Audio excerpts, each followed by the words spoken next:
Good morning. Welcome po sa press briefing ni Presidential Spokesperson Ernesto Abella. Good morning, sir. Morning. Morning, guys. Yes, sir. I'd like to touch on a few talking points this morning. I'd like to begin with the press statement of Secretary Jesuresa, OPAPP, regarding his visit to Malaysia.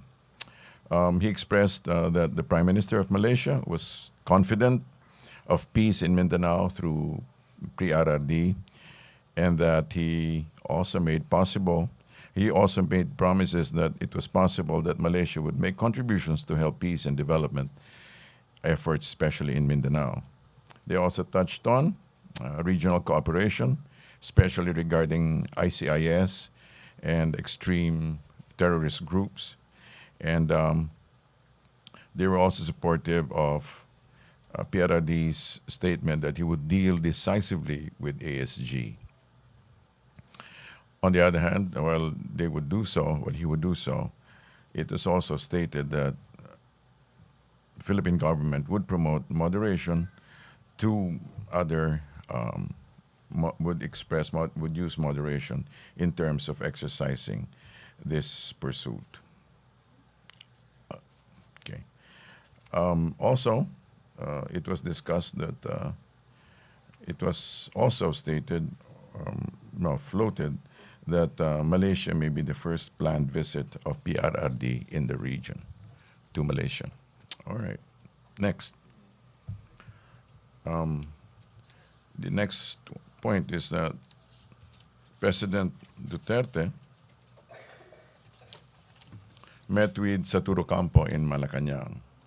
The president's meeting with Saturo Campo and the NDF personalities was warm and cordial, and it set a positive-looking mode as government and the NDF are set to revive the peace negotiations in Oslo, Norway on August 20.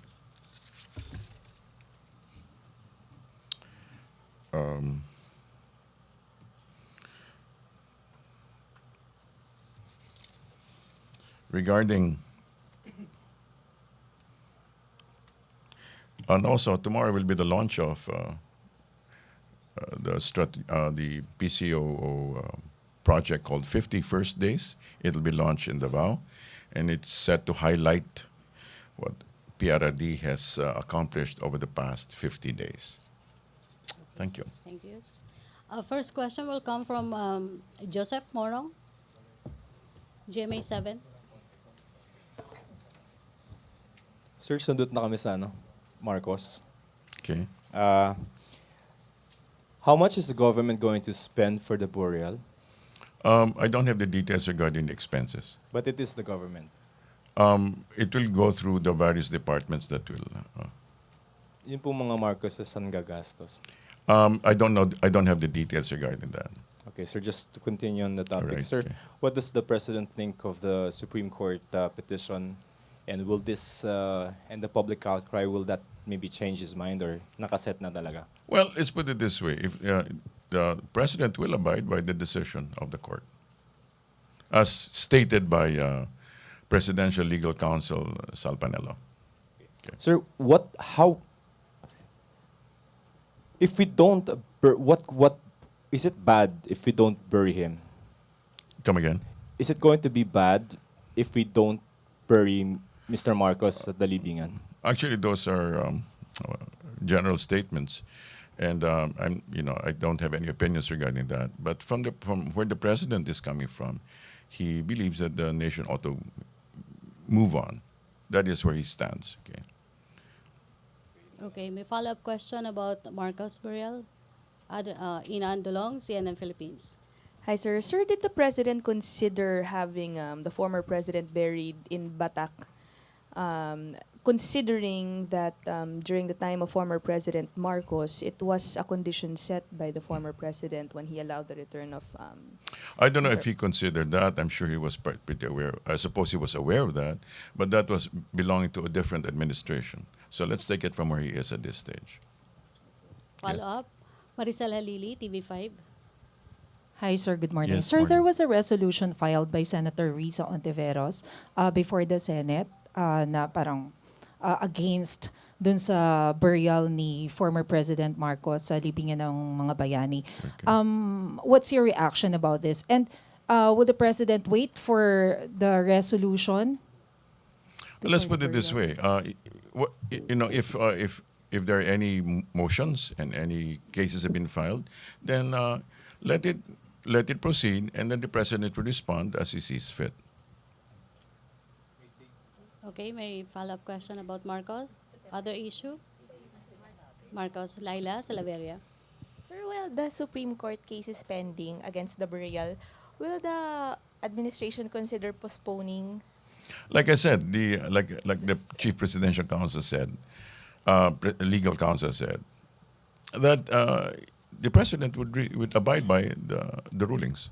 But if the case hasn't been finished and the date has been set, tutuloy yung Boreal, sir. Well, the process absence is of a apparently TRO. the process is ongoing, but nobody's rushing anything. It's just that people need to respond as appropriately as possible. Sir, may date na pala. Wala pong official date. Wala pong official date. Okay, thank you, Laila. Other issue na? Or Marcos pa rin? Other issue? Okay, follow-up. Sir, just to press on the Supreme Court ruling, Supreme Court petition. Suppose walang TRO na lumabas after the oral arguments next week, and there's a floating date of September 18. Will the Boreal push through? Well, like I said, it seems that everything is starting to move according to arrangements. So, unless there's TRO or anything like that, it'll proceed as planned. Okay, other issue na? Ted Tuvera. Sir, regarding po sa NDF, sir, ano po yung statement po muna or response ni President dun sa sinabi ni Jose Maria Sison kanina, sir, na he is parang nagbalik yung friendship nila, sir? Ang alin? Yung pagiging friendly nila sa isa't isa, sir. Well, let me just quote from where negotiator Halandoni said. He said, in general, the relationship between the revolutionary movement and Duterte is excellent. Glitches like these, they consider it glitches or hiccups, like these can be fixed through peaceful dialogue. I suppose that's what's happening. Sir, follow-up, related ba rin po sa NDF? Yes. Sir, ano po yung expectations ng Palace knowing na may mga i-release na mga NDF detainees, kung sasama po ba sila, sir, sa Oslo, sir, yung mga kailangan pumunta are being allowed to do so. Those who are needed as advisors and consultants are being given safe passage. Meron po sila tinatawag na JASIG yata. Okay. lahat po ba yun, sir, yung 22 na yun, sir?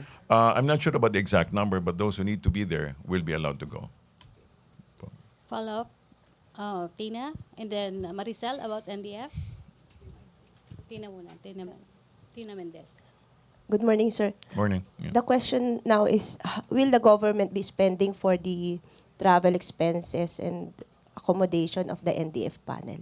I'm not entirely sure about how they break it up, but they will be allowed safe passage. I mean, on the expenses. That's what I said. I'm not privy to the expenses, okay? But they will be allowed safe passage. Okay, sir. Maricel Halili. Sir, can we just have a more detailed information about the issues that was discussed during their meeting last Monday? It was more or less a closed meeting, so it was between them, I think. But why is there a need for a meeting inside the palace? I'm not entirely sure about that, Follow-up question, NDF. Other issue? Other issue na tayo? Rose Novenario. Sir, kasabay nung meeting ng NDF panel kay Presidente, o nauna o mas nahuli, kamiting din ni Presidente yung ibang representatives ng Lumad groups Okay. na allegedly ay nagsumbong tungkol sa harassment ng paramilitary groups and ilang security men ng isang influential religious group sa Davao City. Ano po yung instruction ni Presidente sa AFP or sa PNP regarding the issue? Wala pong details na na-release patungkol sa meeting na iyon. So kasi po, July 25 po after the SONA, nakipag-usap din po siya doon sa mga lumad leaders. Alright. So from there, July 25 to nung August, nung Monday, parang hindi po yata nagbago yung sitwasyon nila. At nasa displaced pa rin sila, nasa UCCP pa rin sila po, compound sa Davao City. I see. Alright. Oo. Okay. So wala pa pong... Wala pa po, pero ang alam ko rin po some UCCB pastors also met with the president lately. Okay. Thank you. Questions? No more? Other issue? Oh, I think okay na tayo. Joseph, Dexter Other issue. Ganibe, Sir, DCMM. Yung 50 days tomorrow, Yes, tanghali, nandun ba ang Pangulo sa launching? Sabi niyo sa Davao po isasagawa. It'll be launched in Davao. So it'll be, as far as I know, it's going to be launched at 12 noon at another Davao under the auspices of the university, and Father Joel Tabora will be there. Si President will also be there. He is supposed to be in Davao. I think he will be in Davao. He will be speaking to the summit. Sir, this is a documentary or a audio-visual presentation? It's an AV. Oo. Gaano kahaba ito, sir? It's about Para expect natin? 30-40 minutes. Follow-up question about 30, 50 days, other issue. Ina, please wait. Yan, Ina. The president will be there tomorrow in Davao. He was slated to address. In other words, he's scheduled to address, I think. Okay, Joseph Morong. He may or may not be there, May but he's follow-up scheduled pa to rin sa address. 50. Tomorrow. So, no more questions. Joseph, Tina Mendez. Sir, can you please expound on the proposed sea lanes ba yun, or the trilateral agreement between Indonesia, Malaysia, and the Philippines as a result of the talks with the Prime Minister? Basically, I think I cannot fully expound on it, but it's basically having to deal with keeping safe the porous points, keeping safe from terrorist groups, and making sure that there's secure sea passage in the area, in those borders in which they share. So, follow-up, JP. Manila Standard. Hi sir, good morning. Morning. So related po sa drugs, Sir PNP Chief De La Rosa said na meron daw pong scientific evidence ang Yes. PNP, ang palasyo with regards dun sa spate ng extrajudicial killings, that it's not perpetrated by the police but instead of vigilantes. Can we know more about it, sir? But basically, I think ang punot-dulo nun is that these are not entirely vigilante killings, but they may be internecine killings. Internecine meaning to say it's related to one another, especially those who seem to be directly connected with the drug trafficking. Sir, meron ba tayong figures kung ilan yung involved dun sa interrelated killings, sir? Numbers. Number, sir, or Uh, figures? Right now, I think the numbers are rather fluid. Let's wait for them to come up with exact numbers. Okay, thank you, sir. Thank you. Yes. Ted Tuvera and then Benji about drugs and extra. Ted Tuvera, please. Sir, dun pa rin po sa drugs. Kasi sinasabi po parati ni Attorney Panelo na yung mga nagpapatayan ay mga drug pushers po mismo. Sir, saan po nanggagaling yung information na to, sir? They have intelligence reports. Okay. Vance Fernandez. Microphone, please. Thank you. Yes, ma'am.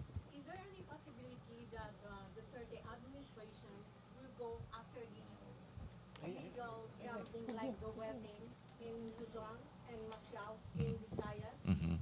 And also we have this STL, now as we call it as wedding also. Mhm. Now there are behind this some members and board members of the PCSO that are allegedly involved with the corruption. Will you look onto it? Yeah, as I think I believe the president made mention regarding that matter already some time ago. He said, I think he actually said that after the drugs, he will go after these these other crimes. But will you also look into it that there are allegedly there are Chinese involved in this STL? Whoever is related to it, it will be looked into. Whoever is connected to it, Yes. Okay. Joseph Morong? So yung second wave po Second wave. ng names ng mga Yes. narco politicians, Yes. kailan po natin inaasahan? We're not entirely sure kung kailan ilalabas, pero he's bound to reveal it soon. Follow-up, Ted? Sir, yung CHR po noong weekend nagsabi po na bakit hindi po nagfa-file ng mga kaso laban sa mga narco politicians. Sir, kailan po magfa-file ng mga kaso laban sa kanila at sino po yung naatasan na magfa-file ng mga kaso po laban sa kanila, sir? It will all follow the process, no? Kung in other words, hindi naman walang hinihindian, walang ina-avoid. But it's just being queued. Yeah. Pero sir, apparently, yung isa sa mga narco politicians, yung si Espinosa nga po ng Leyte, ngayon, despite nung mga nahuli sa kanya, nakaupo na po siya ulit ngayon, sir. Right. Ang ano po niyan, in charge niyan, DILG. So it will have to come from DILG. Okay. So wala pa naman kasi yung formal na kaso na na-file sa kanya from ano. So in other words, meron lang he was brought in for investigation by PNP, and then now that ang susunod po niya yung pagfa-file na nga ng mga kaso. Pero sir, what's keeping the government from filing charges against them? I think there's nothing keeping them. It's just they're following due process. Okay. Okay, thank you. Benji Liwanag? Last question na si Benji. Meron pa bang habol? Sir, on the meeting between... Good morning, sir. Good morning. Yeah. Okay. On the meeting between the President and the Senators, Yes. number one, will the President pursue the increase of the 12% VAT to 15 as recommended by the Finance Department? And number two, will the senior citizens be affected of the increase and exemptions? There were talks about this, but nothing is final yet. Okay. Nothing is final. Nothing is final yet. But It will have to be it discussed. is recommended by the President to some senators. It was the Finance Department who brokered for that meetings. Right. That's why there needs to be a discussion, and then they'll have to work out the details of what they discussed. But nothing is final yet. Okay, thank you. Thank you. Okay, last questions na. JP, follow-up. Yes. Sir, what was the rationale behind the lifting of the 30 exemption, sir, with the VAT? Why is it that we need to lift the 30 exemptions? The what? The exemptions. Yeah. Yung exemptions, sir, sa VAT. This is not policy. What I'm going to say is not policy, but apparently it's to balance off. If you're going to be reducing here and taking away here and giving, it's a question of household. It's household accounting, quote unquote. Sir, meron na bang kailan po i-release ng Budget Department or the Palace yung parang tax reform package niya to Congress? I think they have it on queue already. Thank you, sir. No exact dates. Thank you. Vance Fernandez, last question, sir. Yes, sir. Another question, sir. How would you justify the increase in the proposed budget of the Office of the President? How would I justify? Yes. The and needs have also- increased. Yes, there was an The needs have increase. increased. So there's a So what are the necessitate in the increase of this Office of the President? well, check when the budget comes out. Then basically the cost of running the government has increased. So that is basically, if you're asking for a justification, the needs have increased. Thank you. Okay, sir. Another. Yes. Sir, may follow-up lang si JP. Pwede sa Yeah. budget? Yung sa OP budget, sir. Sir, meron na bang preparations na ginagawa yung Palace? Kasi ang sabi ni Secretary Jokno was the lump sum budget, sir, yung dagdag na how many billion is for the ASEAN Summit, sir. Meron na bang initial preparations that Palace is doing for next year? Initial preparations for? ASEAN Summit, sir, next year. Well, I'm sure the other line agencies, the other offices are already attending to that. Okay, last question na daw talaga. Si Vance Fernandez or... Go ahead. Go ahead, sige. Maricel, go. Sir, may we know what's the objective of President Duterte's visit to Malaysia? It's part of the part of it is really the traditional visit, of it's really part of tradition. In fact, he'd rather stay here.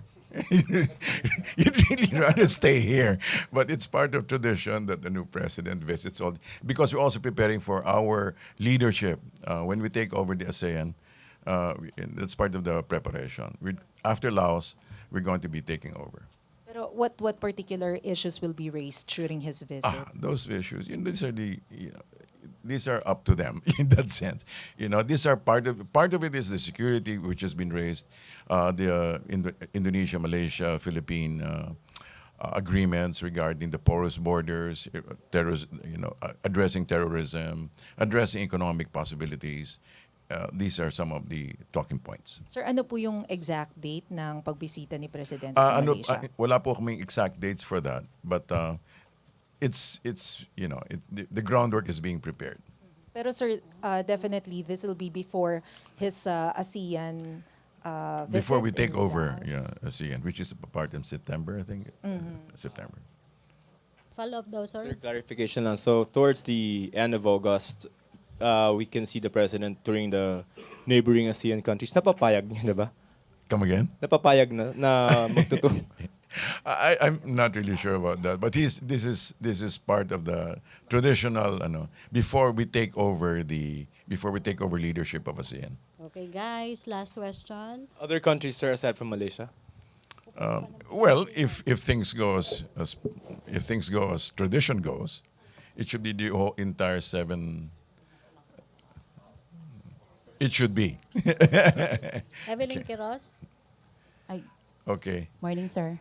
Sir, kasama po sa 2017 budget yung 4 na 500-bed rehabilitation centers? For All right. I don't know if I should go ahead, but the already in the works are planned planned rehabilitation centers of large capacity centers. That's all I can say at this stage. Large capacity centers. Yes. So may amount, sir, kung magkano yung amount? This is po going to be a private-public partnership, so I cannot peg you down on particular amount. Sir, under DOH po ba yung magpapatupad nito or DPWH? That's under DILG po. DILG and DOH partnership. Sir, pwede pang Thank you. last 2 questions? Sige, last 2. Okay. Last 2 questions, si Rose Last two Novenario questions. and then Vance Fernandez. Sir, yung donation po ng San Miguel na 1 billion para dun sa pagtatayo ng rehab center, part po ba iyon ng PPP agreement ng Duterte administration? I'm not sure sa about private sector? I'm not sure, but the donations are really dedicated to drug rehabilitation. Pero natanggap na po ng palasyo. Wala pong money exchange yan. It's Ay, na natanggap na nila halimbawa yung pledge, yung cheque, o kung I ano believe man. the offer, but there's no money exchange here po. Wala pong lilipat na pera. Sa ano. Okay, thank you. Okay, Vance Fernandez, last question. Walang S yun, a question. Sir, Yes, ma'am. my last question is, we know that the president is aiming for having this objective of fighting for corruption, crimes, and other matters. Now, will the president moves to expedite the process of removing some corrupt employees in the government? Definitely, that's part of his. He like he said, if you're a government official, a government employee, and you engage in corruption, then you do not have a place in government. So definitely, actually, it's not his goal is not so much that. His goal is poverty reduction. He wants a peaceful nation. He wants a nation that abides by law and order. He wants people to have a comfortable life. And he really works for common good. I think that's one of the things we need to appreciate about the president. That basically his highest value is really working for the common good. That everyone, including those who are not usually included in economic gains, should now be part of receiving the benefits of the economic gains of others. Okay, thank Thank you, sir. You have been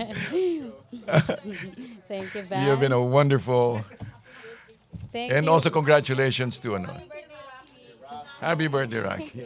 Thank you guys. Thank you Presidential Spokesperson Ernesto Abella. Thank you Malacanang Press Corps at sa new sets of officers. Congratulations. Okay, thank you. Back to our main studio sa Radyo ng Bayan at PTV4. Thank you.